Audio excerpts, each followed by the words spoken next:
Shine परिवार के आप सभी कस्टमर, सभी एसोसिएट, आप सभी को Rashid Naseem, chairman shine group का प्यार भरा नमस्कार। सबसे पहले स्वागत है आप सभी का एक ऐसी दुनिया में जिसे हम प्रोपगेंडे की दुनिया कहते हैं। प्रोपगेंडा यानी एक ऐसी स्टोरी, एक ऐसी एक ऐसा झूठ जिसे प्रोपगेंडा का जामा पहना करके बार बार, हजार बार अलग अलग स्रोतों से आपके सामने ऐसे परोसा जाए कि आपको यह लगे कि यही झूठ सच है। और आज इस प्रोपगेंडे का जो रूप आप देख रहे हैं, इस रूप में हर वो चीज जो बड़ी आसान थी उसे बड़ा मुश्किल बनाने के लिए हर वो इंसान जो झूठा है, जो गलत है, जो बेईमान है, वो अपने आप को आपके बीच में रह करके बेईमानी करते हुए ईमानदार साबित करने की कोशिश करते हुए रोज आए दिन इस तरह प्रोपगेंडे होते रहते हैं। कई लोगों ने मुझे आज सुबह से मैसेज करना शुरू किया और जानकारी मुझे कल से ही थी कि किस प्रकार से ईडी ने अपनी जो लीगल कार्रवाई है उसे कानपुर पुलिस स्टार पर किया। ये ईडी का संवैधानिक अधिकार है, क्योंकि ईडी ने अपनी पावर का इस्तेमाल करते हुए जांच के दरमियान कंपनी के जमीनों को अटैच किया हुआ था। लेकिन वो अटैचमेंट हो जाने के बाद आप में से हर कोई जानता है कि कैसे ये संभव है, किस प्रकार से संभव है कि अगर भारत सरकार की कोई एजेंसी किसी जमीन को अटैच कर दे तो उसे कोई दूर बैठ करके उसे बेच सकता है। इसे प्रोपगेंडा कहा जाता है। और जमीन कोई ऐसा तो है नहीं कि आपने सब्जी बेच रहे हैं कि किसी ने पैसा दे दिया और उसको आपने जमीन हैंडओवर कर दी। जाहिर सी बात है, जमीन की खरीद बेच के लिए सरकारी स्टैंप और सरकारी विभाग का इन्वॉल्वमेंट होता है। तो ऐसा कह करके अखबार वाले या प्रोपगेंडा फैलाने वाले हमारे देश की उन सारी व्यवस्थाओं के ऊपर उंगली उठा रहे हैं जिन व्यवस्थाओं के रहते जनता का विश्वास कानून पर बना रहता है। सबसे पहले आज की इस न्यूज के लिए आप में से कईयों पे बड़ा असर पड़ा होगा, मेरे ऊपर कतई असर नहीं पड़ रहा है। इसलिए क्योंकि मेंटली मैं ये प्रिपेयर हूं अच्छे तरीके से पहले से कि हम शाइन सिटी की जमीन, शाइन सिटी के नाम वाली सारी जमीन को जब तक कोर्ट से आदेश नहीं आ जाता है तब तक हम किसी को 1 इंच जमीन ना बेच सकते हैं, ना बेचने की बात कर सकते हैं। तो मेरी सेहत पर इसका कतई कोई प्रभाव या कोई फर्क नहीं पड़ता है। अगर आप में से कोई ये सोच करके उदास है जो कंपनी के फेवर में अब क्या होगा, तो ऐसा कुछ नहीं होगा जो पहले नहीं हुआ, और वो सब कुछ होगा जो जायज है, जो लीगल, जो पहले से होता चला आ रहा है। तो इसलिए सबसे पहले आप अपने अंदर के गम के बादल को छाट लें, टेंशन लेना बंद कर दें। ये प्रोपगेंडा है, ये बिल्कुल एक वैसे हॉरर मूवी की तरह से है कि जब आप बैठ करके एक डरावनी हॉरर मूवी देखते हैं तो जब तक मूवी देख रहे होते हैं तब तक आपके दिमाग पर उसका असर रहता है, और मूवी देखने के कुछ घंटे के बाद जब तक उसका चर्चा चलता है तब तक आपके दिमाग पर इसका असर बना रहता है। तो उस हॉरर मूवी के इम्पैक्ट से बाहर निकलिए और ये मान के चलिए कि ये कार्रवाई आज हुई है, लेकिन इसके ऊपर कदम पहले उठाए जा चुके थे। बस फर्क इतना हुआ है कि कुछ दलालों ने, हरामखोरों ने, बेईमानों ने, चोरों ने अपनी चोरी को दफन कराने के लिए कि खुलकर उजागर ना हो, उन्होंने पैसे दे करके, चाहे प्रेशर दे करके, चाहे चिट्ठी पत्री करके, चाहे सोर्स लगा करके सिर्फ मात्र एक कार्रवाई ये करवा दी कि वहां जाकर के डिपार्टमेंट ने अपने बोर्ड लगा दिए कि भाई ये जमीन ईडी के द्वारा अटैच की गई है। तो ना तो हम 1 इंच जमीन जो कि कंपनी के नाम की है, जिसमें आज सरकारी विभाग भी कंफ्यूज है, एक अखबार 18 एकड़ लिखता है, एक अखबार 150 बीघा लिखता है, जबकि मैं बताता हूं 200 बीघा से ऊपर जमीन शाइन सिटी के नाम पर अभी भी आज की तारीख में भी कानपुर शहर के अंदर मौजूद है। 200 बीघा जमीन है, ये 18 एकड़ नहीं, 150 बीघा भी नहीं है। और क्यों सिर्फ पोलिस्टार 1, क्यों नहीं पोलिस्टार 2, क्यों नहीं गैलेक्सी, क्यों सिर्फ पोलिस्टार 1? यहां से सवाल खड़ा होता है। आप कस्टमर्स को यहां सोचना चाहिए, क्यों नहीं जेडएसवी, क्यों नहीं फतेहपुर का अर्बन स्टेट, क्यों नहीं पैराडाइज गार्डन, क्यों नहीं शाइन वैली, क्यों नहीं वैदिक विहार, क्यों नहीं नेचर वैली, क्यों नहीं काशियाना और कई जगहों पर क्यों ऐसी कार्रवाई या ऐसे बोर्ड लगाने की प्रक्रिया क्यों नहीं हुई? क्यों सिर्फ और सिर्फ और सिर्फ और सिर्फ पोल स्टार? अगर आप कस्टमर के अंदर उठते हुए सवाल बहुत ढेर सारे हों तो पहला सवाल ये, क्यों सिर्फ पोल स्टार? क्या इसलिए कि पोल स्टार शाइन परिवार के कस्टमर और एसोसिएट के लिए इकट्ठा होने का एक केंद्र बन चुका था? क्या सिर्फ इसलिए कि पोल स्टार सिटी पर कस्टमर जाता था तो उसको असलियत पता चलती थी? क्या सिर्फ इसलिए कि पोल स्टार सिटी एक मरकज बन चुका था इस बात का कि जिससे दुनिया कहती थी कि शाइन सिटी काम कर रही है? शाइन सिटी के कस्टमर्स, आप एक बात को अच्छे तरीके से समझ लें। आज कंपनी में 3 हिस्से हो चुके हैं। एक हिस्सा कंपनी और कंपनी मैनेजमेंट का, एक हिस्सा कस्टमर्स यानी आपका, और एक हिस्सा उन विरोधियों का जिनका कोई लेना देना कंपनी सब नहीं रह गया है। कंपनी का होने के नाम पर वो आपको ठग रहे हैं और ऐसे दलालों से मिलकर के कंपनी की जमीनों का सौदा बाहर कर रहे हैं और वो नहीं चाहते हैं कि उनके अलावा कोई और इस सौदे को करे। इन तीन के तीनों का मैं इंटरेस्ट बता दूं। अगर मैं बात कंपनी की करूं, विश्वास जानिए, जांच एजेंसियों ने जितनी जांच करने के बाद जो रिपोर्ट लगाई है हमारे लिए बहुत पॉजिटिव है।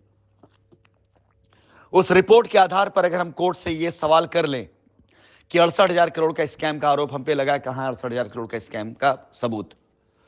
हम पर हजारों आरोप लगाए गए, कहां उसके सबूत? किसी के पास कोई सबूत नहीं मिलेगा।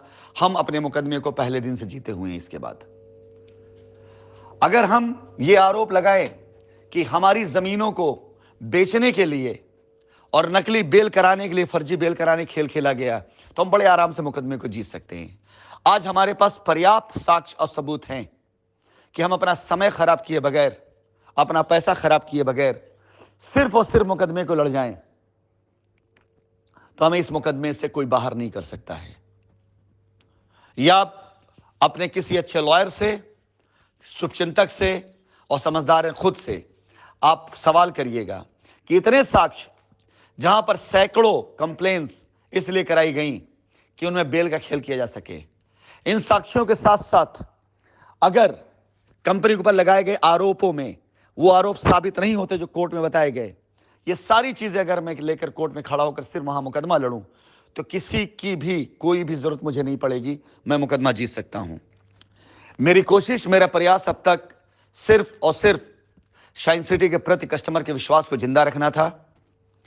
आप सभी लोगों के विश्वास को मरने ना दूं, आपकी उम्मीदें खत्म ना होने दूं, आपकी आशाओं को मरने, क्योंकि इंसान बाद में मरता है, उसकी उम्मीद पहले मर जाती है।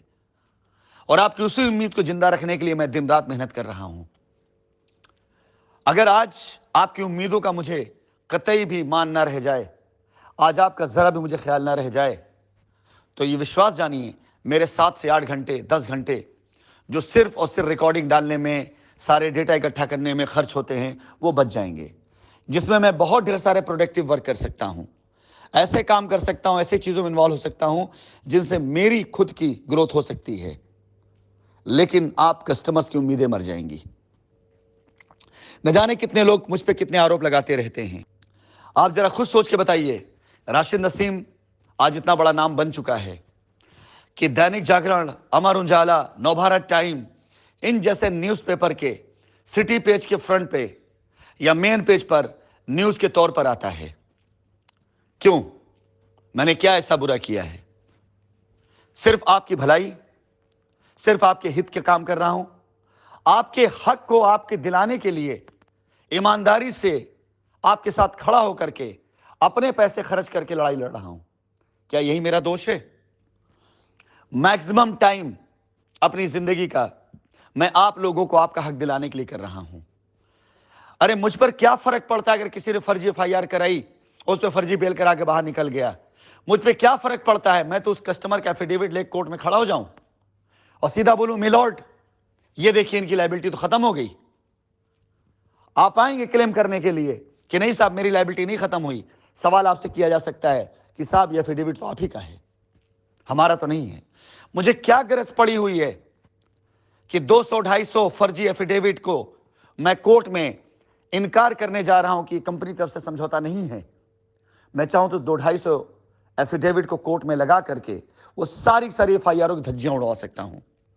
मुझे कोई फर्क नहीं पड़ता इस बात से कि लोग मेरे बारे में क्या कहते हैं। अगर मैं अपना मुकदमा लड़ने आ जाऊं तो विश्वास जानिए, इस मुकदमे में हम पहले दिन से जीते हुए हैं। लेकिन मैं मुकदमा नहीं लड़ रहा हूं, क्यों? मुकदमा लड़ने आऊंगा तो सामने अपोजिशन पार्टी आप हैं। इन हरामखोर दलालों ने बाहर रह करके आपको उलझा दिया है। मुकदमा इनसे नहीं है और आप लोगों को कमी है। अगर ये बीच में नहीं कूद रहे हैं तो खींच के लाइए इनको, डालिए इनके खिलाफ में कंप्लेन, अगर आगे आप मेरा साथ चाहते हैं तो।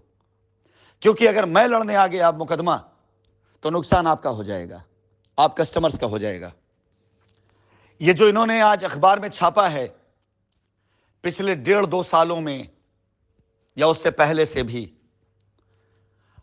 एक रजिस्ट्री, एक डील, कोई भी एक सिंगल इंच, 1 इंच जमीन की रजिस्ट्री ये साबित नहीं कर पाएंगे।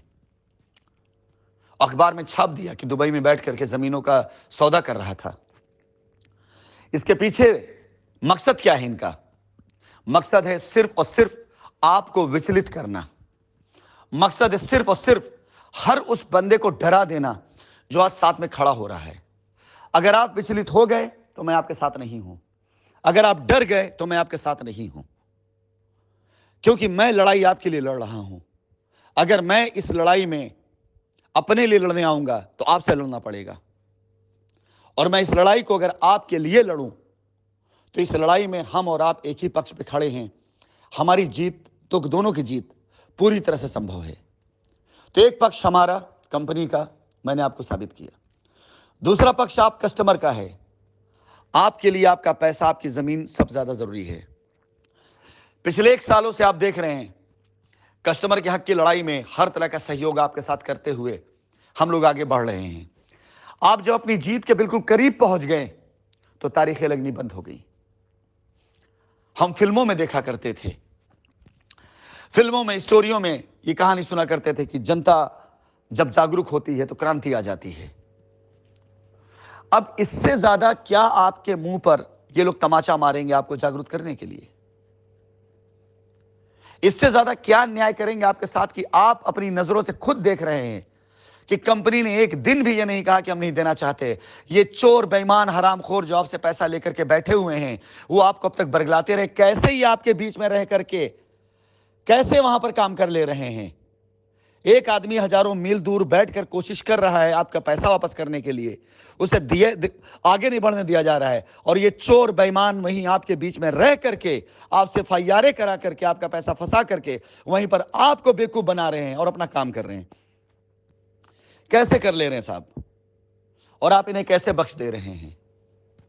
अगर अब आप जागरूक नहीं होंगे इतना तमाचा खाने के बाद तो भाई माफ करिए, मैं आपके लिए लड़ सकता हूं, मैं आपके लिए अपने पैसे खर्च कर सकता हूं, मैं आपके लिए सारे इल्जाम सह सकता हूं, लेकिन आपको जिताने के लिए, आप ही ना जीतना चाहें तो मैं आपकी कोई मदद नहीं कर सकता हूं। हर बंदा वहां चिल्लाता है अन्याय हुआ, अन्याय हुआ, कंपनी देना चाहती, ये लोग नहीं देना चाहते। क्या कर रहे हैं आप लोग? क्यों नहीं ऐसे लोगों के खिलाफ पुलिस कंप्लेन करते हैं? अकेले क्यों जाते हैं आप किसी पुलिस कंप्लेन में जहां पुलिस आप कंप्लेन नहीं लेती है? इकट्ठा हो क्यों नहीं जाते हैं? कस्टमर का हक ग्रुप बनाया गया है, 10-20 लोग अगर किसी पुलिस स्टेशन पहुंच जाएंगे और जाके फरियाद करेंगे कि इन्होंने आपका पैसा अपने अकाउंट में लिया, इन्होंने पैसा अकाउंट में लिया है, अगर इस तरह से आप लोग वहां जाकर के बैठ जाएंगे, धरना प्रदर्शन कर देंगे, किसी का औकात नहीं आपकी कंप्लेन ना लिखने की। अब गेंद आपके पाले में है। आप कस्टमर से मैं कहना चाहूंगा, अगर आपको अपना पैसा पाना, इंसाफ पाना है तो आपको कुछ अलग करना पड़ेगा। मैंने बहुत कुछ कर लिया, बहुत कुछ कर दिया, मैंने हर तरह का प्रयास किया, मैंने कान में तेल डालकर सुना ही नहीं कौन मेरे बारे में क्या कह रहा है। समझौता तक भेजा उन दलालों ने, मैंने साफ मना कर दिया। बहुत कुछ मैं कर सकता था अगर मैं चुपचाप करना चाहता, लेकिन सिर्फ आप कस्टमर के हक को जिंदा रखने के लिए मैंने सब कुछ इग्नोर किया। अब अगर आप कस्टमर नहीं जागेंगे, नहीं जागृत होंगे, या आप कस्टमर पीछे हटेंगे तो भूल जाइए आपका पैसा। मेरी तरफ से नहीं, मेरी तरफ से कतई नहीं, मेरी तरफ से ता जिंदगी आपका पैसा कर्ज है मेरी तरफ। लेकिन ये हरामखोर आपका पैसा आपको नहीं मिलने देंगे। आप सोचिए, ये 150 बीघा जमीन, 150 नहीं 200 बीघा जमीन है। 200 बीघा जमीन अगर इन हरामखोरों के हाथ में आए, फर्जी ऑथराइजेशन लेटर बना करके अगर इसको बेचे, और 1 बीघा जमीन पर प्लॉट की वैल्यू अगर 5 लाख की निकलता है और 20 प्लॉट निकलता है तो 1 करोड़ रुपए देती है एक जमीन, 1 बीघा। 200 बीघा जमीन 200 करोड़ रुपए देगी। ध्यान से समझिएगा, 200 करोड़ रुपए का माल है ये कानपुर के अंदर। कैसे ये दलाल हरामखोर चाहेंगे कि ये 200 करोड़ का माल कस्टमर की लायबिलिटी उतारने में काम आ जाए, बगैर इनको चंदा चढ़ाए हुए? कैसे ये चाहेंगे? आपकी आंख के सामने, आपकी आंख में धूल झोंका जा रहा है, और आप अखबार की खबरों को पढ़ करके सोचते और पूछते हैं कि अब क्या होगा, अब क्या होगा? लूट डालेंगे ये आपको। ईडी ने जो कार्रवाई करी है वो कार्रवाई आज की नहीं, बहुत पहले की है। बस उन्होंने उसको एग्जीक्यूशन में बोर्ड नहीं गाड़ा था, और आज बोर्ड उन्होंने गाड़ दिया तो अखबार की सुर्खियां बना दी गई पोल स्टार पर। क्यों नहीं पोल स्टार 2 पर गए? क्यों नहीं गैलेक्सी पर गए? क्यों नहीं शाइन वैली पर गए? क्यों नहीं जेवियर सिटी पे गए? क्यों नहीं नेचर वैली पे गए? क्यों नहीं वैदिक विहार पे गए? क्यों पोल स्टार 1 पर आए? आपकी एकता तोड़ने के लिए। और अगर यही आपकी एकता है कि झूठी खबरों से टूट जाती है, तो आपको आपका पैसा कोई नहीं दिला सकता है। और तीसरा ग्रुप आता है दलाल गैंग, जो बाहर बैठ करके आज वक्ती तौर के लिए हंस रहा होगा। हां जी जनाब, वक्ती तौर के लिए। अगर आज आप कस्टमर जागृत नहीं हुए और मुझे लगा अगले 24 घंटे के अंदर कि आप निरीह बने बैठे हैं, तो मैं आपका साथ छोड़ करके इन दलाल गैंग को नेस्तनाबूद करने के लिए जो कुछ करना पड़ेगा मैं उस पर लग जाऊंगा। विश्वास जानिए, जिन जिन कस्टमर्स के फर्जी एफिडेविट बनाकर लगाए, अगर उन कस्टमर ने कंपनी का साथ नहीं दिया तो पहले दिन से वो मान लेंगे कि उनकी लायबिलिटी खत्म हो चुकी है। अब अगर आपने साथ नहीं दिया, अगर आपको कोर्ट के द्वारा समझौता पत्र आपका फर्जी डाला गया, आपने उसका अपोज नहीं किया इस दलाल गैंग को नेस्तनाबूद करने के लिए, तो समझ लीजिएगा आपकी लायबिलिटी खत्म हो चुकी कंपनी में। कोई आपको आपका पैसा नहीं दिला पाएगा। 24 घंटे का वक्त है हमारे पास, आपके पास, ये फैसला करने के लिए कि हम इस लड़ाई को कस्टमर का हक वापस दिलाने के लिए लड़ रहे हैं, या इस लड़ाई को अब मैं दूसरे डायरेक्शन में लेकर के जाऊं। क्योंकि ऐसे फर्जी अखबारों की घटिया मानसिकता और झूठी खबरों से मैं डरने वाला नहीं हूं, हिलने वाला नहीं हूं, रुकने वाला नहीं हूं। लड़ता रहूंगा मैं। अब तक आपके लिए लड़ा हूं। अगर आप अपने हिफाजत नहीं करना जानते, मेरा साथ नहीं देंगे, तो अपने लिए लड़ूंगा मैं।